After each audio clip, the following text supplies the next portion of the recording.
Hello, family. This is Lavelle Fleming for another One Mic podcast. And today we have our very own Luce, who's here. She's one of the young leaders who's in our program. And right before we started, I was just commenting to her about, or I was acknowledging her accomplishments already.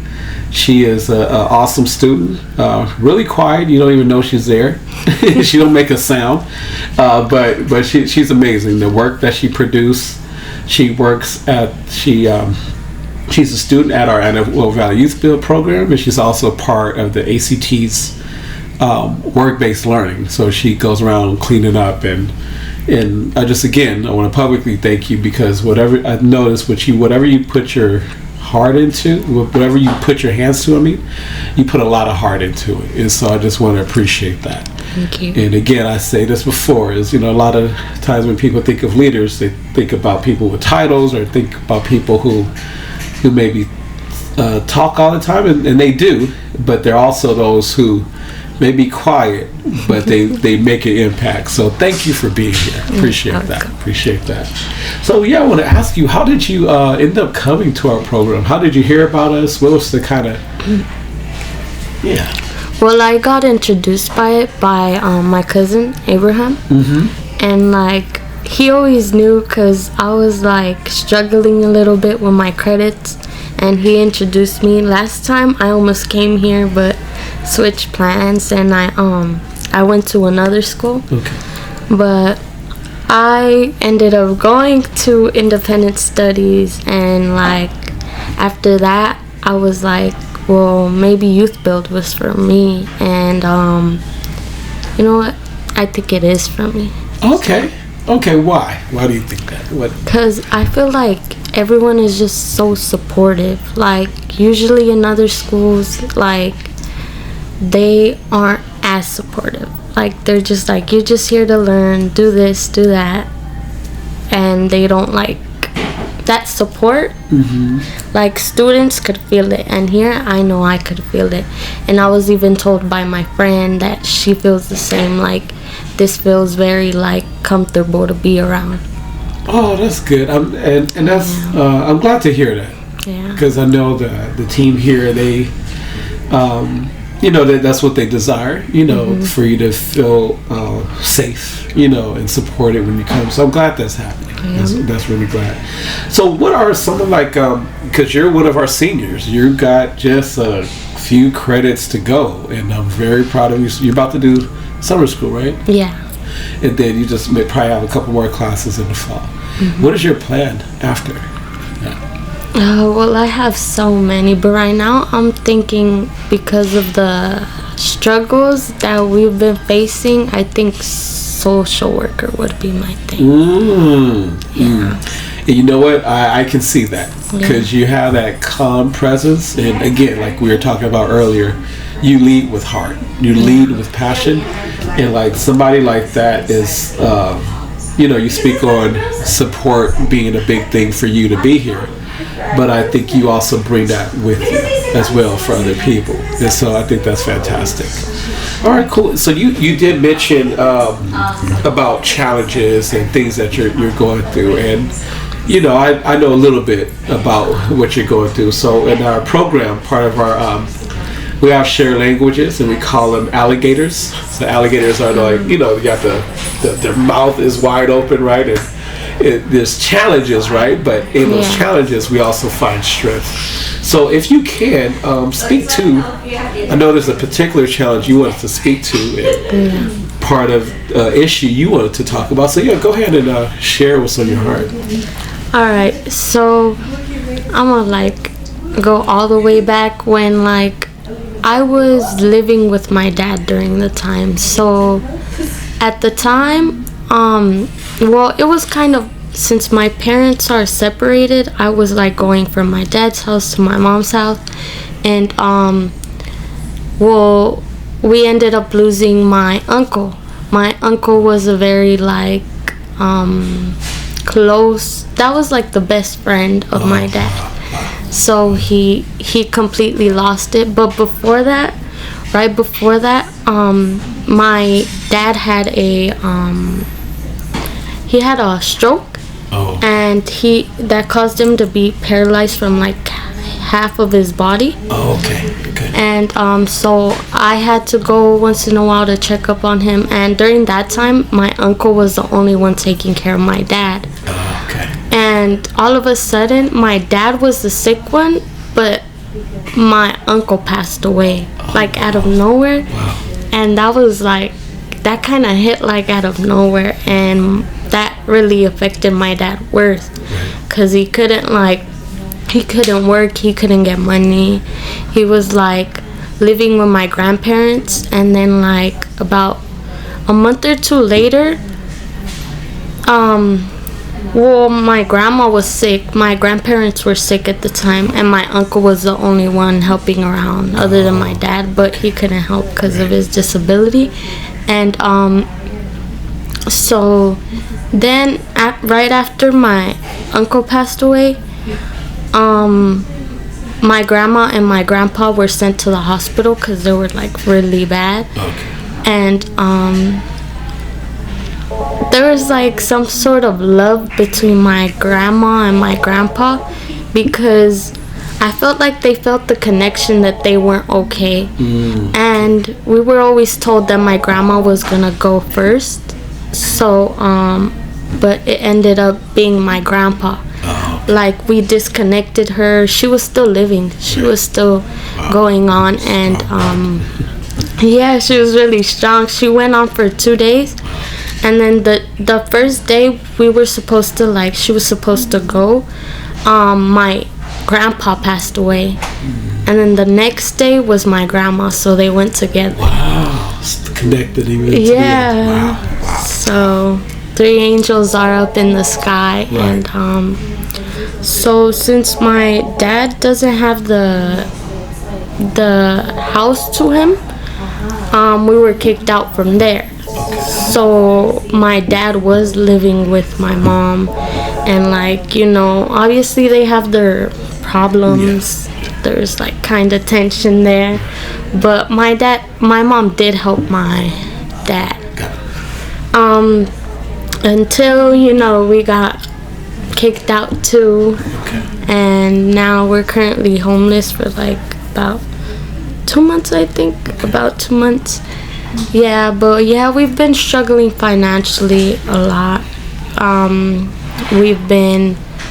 Me and my sibling Brian, we've been donating plasma. I just came from the plasma center. Yeah, and I also thank you guys for helping us, like, with the hotel, because like it's expensive, like living there, and with not really much income, just from the government.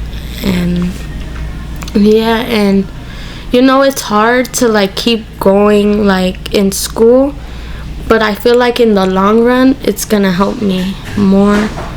But yeah, it's kind of like climbing a rope with like burns. It's like hard, but you gotta keep going. Wow. Yeah.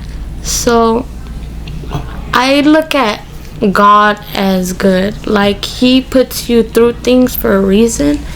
And that's what my mom always told me. Like, everything happens for a reason. And, you know, at the end of the day, you gotta be strong.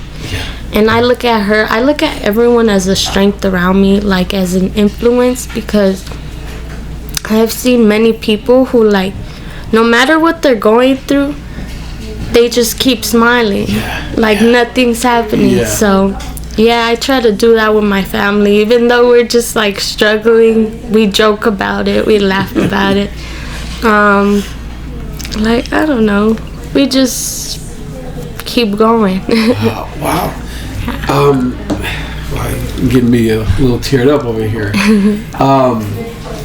You mentioned about your mom, you know, about basically how, you know, that things are going to work out, and how people go through things and keep smiling, because I would have never known, honestly. I mean, you told us that then you have support from Miss Erica and Miss Amber and Miss Olivia,